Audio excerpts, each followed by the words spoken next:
I'm Sarah, and if you had told me that falling in love would lead me straight into a battlefield, I might have stayed single.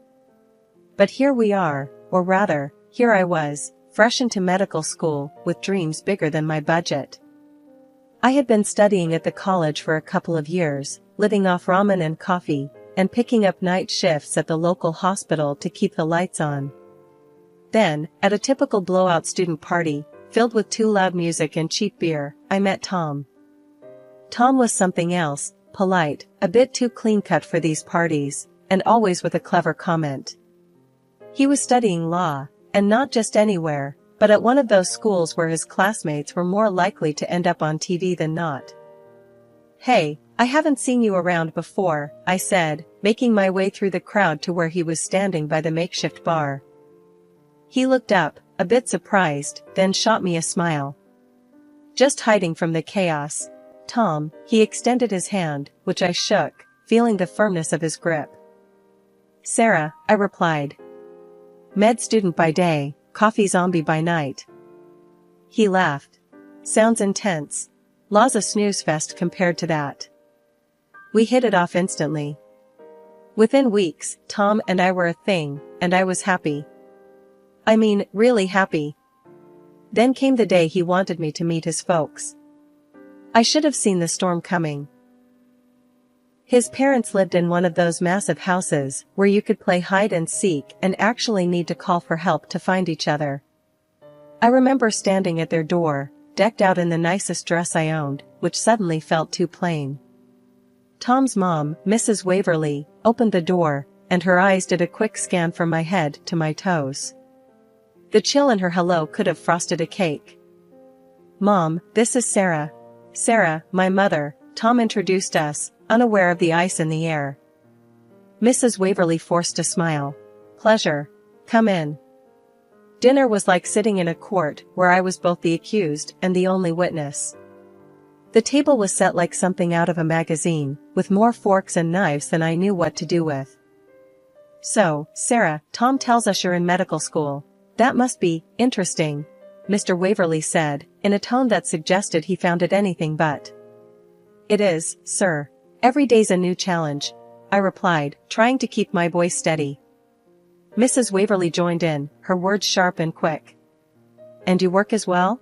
A nurse, was it?" "Yes, at the city hospital.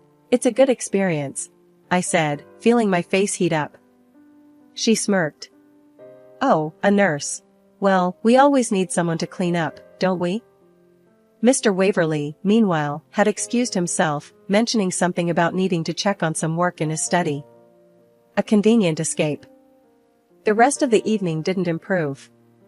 Mrs. Waverly's comments ranged from my family background, "So, your parents do, what exactly?" to my attire, "That dress is interesting. Where did you get it?" Each word was a barb, each glance a judgment. I wanted to defend myself, to tell her that I was more than my job, more than my clothes, more than the sum of my bank account. But I bit my tongue, for Tom's sake. As we drove home, the coldness of that night settled deep in my bones. I turned to Tom, trying to lighten the mood. "How about we just elope?" I half-joked, imagining a small, quiet wedding, just the two of us. Tom didn't laugh. He looked at me, dead serious. "Sarah, I want the big day, gala, guests, the whole 9 yards. We just gotta warm up to my parents a bit more, especially you." His words felt like a bucket of ice water. I nodded, hiding my disappointment. "Okay, we'll try it your way," I said, though my stomach nodded at the thought. Not a week later, the phone rang. It was Mrs. Waverly. "Sarah, darling, could you pop over this afternoon? I need a bit of help around the house." Her voice was sweet, which should have been my first warning. Something about her tone didn't sit right, but I agreed. I baked some cupcakes, chocolate, everyone's favorite, or so I thought, and dressed in my prettiest casual dress, hoping to make a better impression. When I arrived, the house loomed large and unfriendly, just like my memories of it. Mrs. Waverly met me at the door, not with a smile, but with a mop and a bucket. "Oh good, you're here. The housekeeper's sick, and we're in a dreadful state." You don't mind helping out, do you? I stood there, cupcakes in hand, now holding a mop. No, of course not, I stammered, more out of shock than willingness. Great. Start in the kitchen. And you can just leave those. She nodded disdainfully at my cupcakes. In the trash. I don't eat that. My cheeks burned, but I swallowed the hurt. I wasn't going to let her see me upset. I moved to the kitchen and started scrubbing. The house was massive, and cleaning it felt like an endless task. As I worked, I could hear laughter from the pool area where Mrs. Waverly and her friends lounged. Hours later, hands raw and back aching, I called out, "Mrs. Waverly, I've finished. Is there anything else?" She sauntered in, inspecting my work with a hawk's eye, searching for any speck of dust to criticize. Finally, she had to concede. "Well, it does look spotless. You do know your way around a mop, Sarah. How about twice a week then?" I stared at her, mouth agape. I have my studies, night shifts at the hospital, and my thesis. Mrs. Waverly's face hardened. "Listen, dear, if you want to be part of this family, these are the hoops you jump through. Tom's waiting for us to get along. Don't disappoint him, or me." The threat was clear. Marry Tom, clean the house. Don't, and well, the alternative wasn't an option. "Okay," I muttered, defeated. Twice a week, I came, I cleaned, and each time, Mrs. Waverly found new ways to remind me of where I came from and where she thought I belonged. Twice a week, like clockwork, I scrubbed and cleaned Tom's family mansion. It wasn't what I signed up for when I imagined a life with him, but Mrs. Waverly seemed to have decided my role long before I even had a say. "You look just right with a mop, Sarah. It suits you better than a stethoscope ever will," she would taunt as she watched me from her perch, sipping her expensive tea. Nobody knew about this arrangement, not Tom, not his dad. Just me and Mrs. Waverly in this twisted secret of servitude. She never paid me. Instead, she paid with sharp jabs about my background, about how I was practically a charity case they had taken in. The year wore on, and between the cleaning, my intern shifts at the hospital, and my studies, my graduation project nearly suffered. But I powered through, fueled by the dream of the day I could finally call myself a doctor. Amid all this, wedding plans buzzed in the background. Mrs. Waverly took the reins, dictating everything from the napkin folds to the guest list. "We need to teach you how to not embarrass us," she declared one afternoon, enrolling me in an etiquette school. "You can't go around looking like a hillbilly at your own wedding." The etiquette classes were a whole new level of humiliation. The instructor, a stern woman named Mrs. Penrose, had no patience for my lack of sophistication. No. It's left hand on the lap, right hand for the fork. Have you never dined anywhere that didn't have plastic cutlery?" she chided during one of our sessions. "I'm trying my best," I muttered, feeling the heat rise in my cheeks as I fumbled with the silverware again. Mrs. Penrose sighed, a sound of weary frustration. "Your best needs to get a lot better. This is basic, my dear." As if the etiquette lessons weren't enough, Mrs. Waverly's next project was dance lessons, and then, French lessons. "You'll sing a lovely French song at the wedding," she announced with a smile that didn't reach her eyes. "I can't even sing in English, Mrs. Waverly. And I really don't have time to learn French," I protested, but my words fell on deaf ears. When I brought up these absurd demands to Tom, hoping for some support, he only tightened his lips and repeated the family mantra. "My mom's just looking out for us. You know how important this is. Just stick with it, okay?" I felt a mixture of anger and helplessness. It wasn't just the cleaning or the classes, it was his inability to see how much I was struggling just to fit into this image his mother had crafted for me. I remember walking into the dance studio, my body aching from a 12-hour shift at the hospital, and meeting my dance instructor, a lively man named Marco who seemed to dance rather than walk. "Light on your feet, eh? Let's see what you've got," Marco chuckled, putting on some classical music.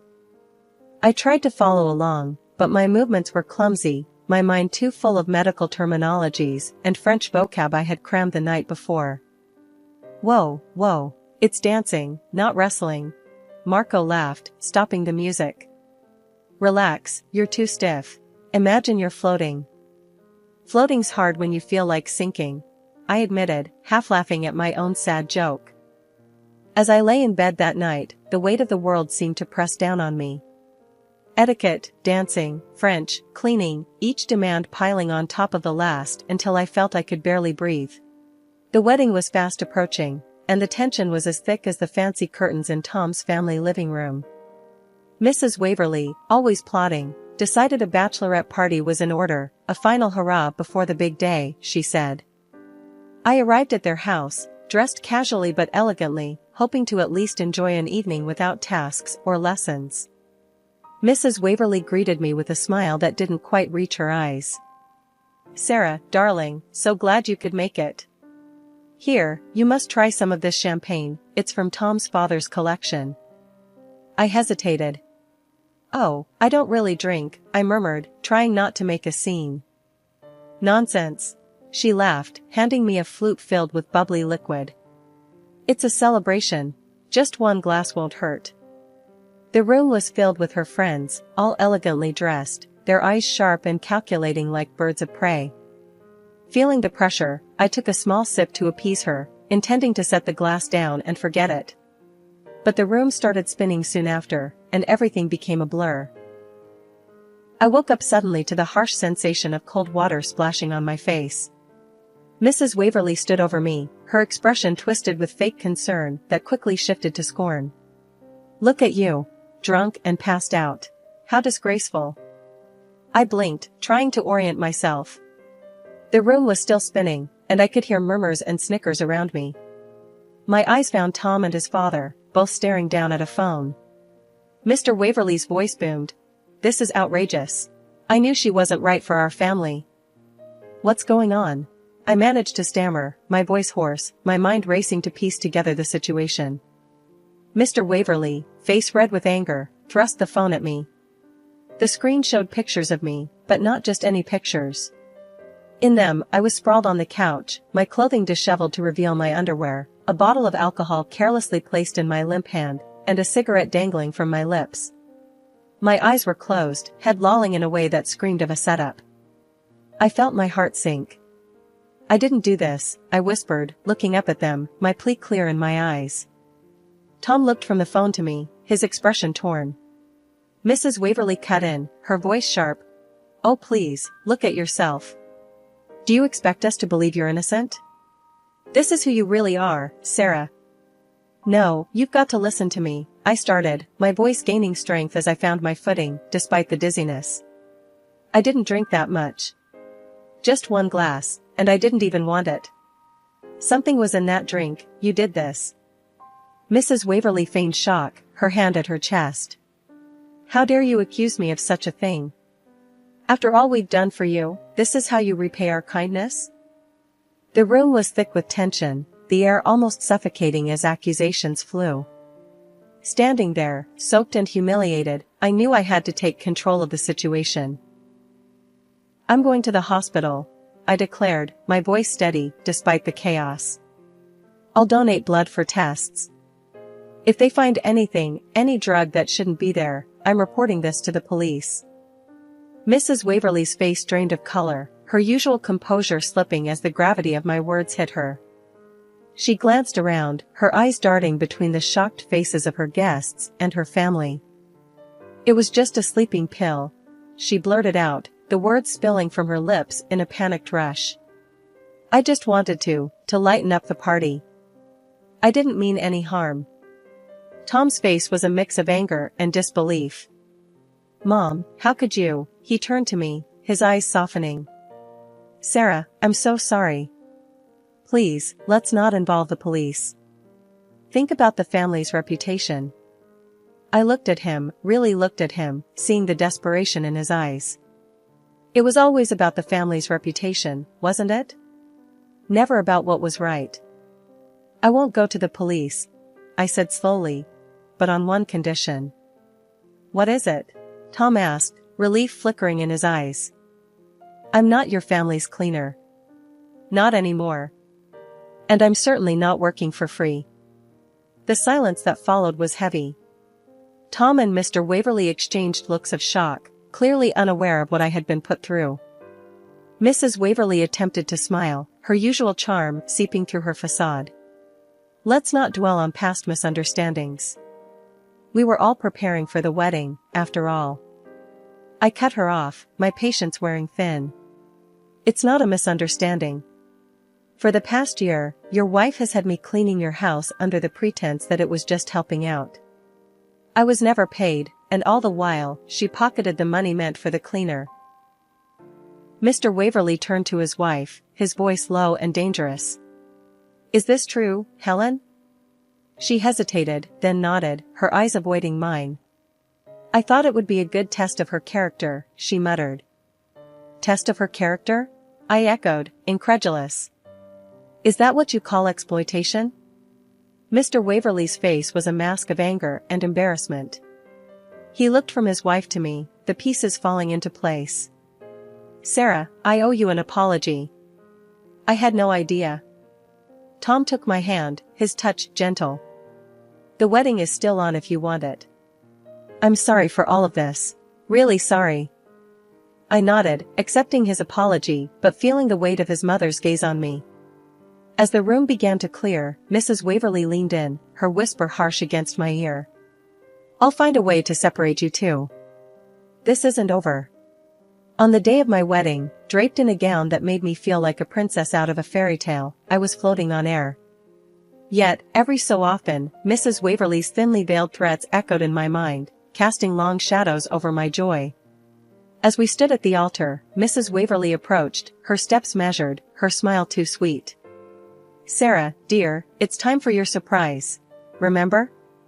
You promised to delight us with a little French song. Her voice was light, but her eyes glittered with mischief. I froze, the words hitting me like ice water. I'm not ready to sing, especially not in French, I whispered, turning towards Tom with a desperate look. Tom, caught in the middle of his mother's schemes and his own desire to keep the peace, seemed conflicted. He gave me a tight smile. Come on, Sarah, it's just a song. Let's not upset anyone. Do it for the family, for the guests. Reluctantly, I walked over to the DJ booth, my heart pounding so loudly I could barely hear the murmur of the crowd. The DJ, a young guy with sympathetic eyes, leaned in as I approached. Your mother-in-law insisted on non-Jene regret rain. Tough song, even for the pros. My stomach nodded. She had set me up to fail, to humiliate me in front of everyone we cared about. But I wasn't going to let her have this victory. Not today. I had something else in mind, something she wouldn't see coming. As I took a deep breath, trying to steady my nerves, Mrs. Waverly clapped her hands, drawing the attention of the room. Ladies and gentlemen, please, let's give Sarah our full attention. She's been practicing so hard. Her voice was saccharine sweet, laced with venom. Remember, no laughing too loudly. The crowd turned to me, expectant faces all around. I could feel their curiosity, their anticipation. Some were puzzled, wondering since when had I developed a talent for singing, let alone in French. As the music started, I held the microphone with a shaky hand, knowing that I wasn't about to sing. Instead, I had orchestrated a reveal that would expose the true colors of the woman who had tried to undermine me at every turn. Ladies and gentlemen, please direct your attention to the screen. I have something important to show you all, I announced, my voice echoing through the hall. The room hushed, the playful notes of the French song dying away as the projector flickered to life.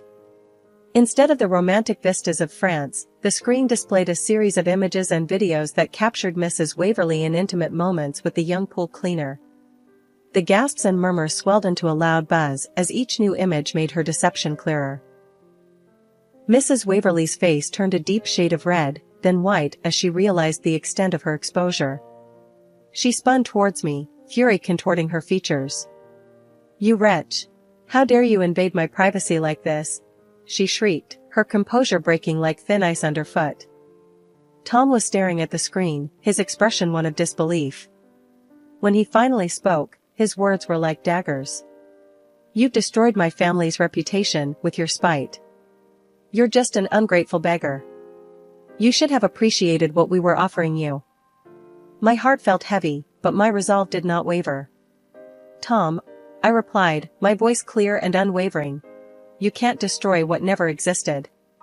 Your family's reputation was a lie."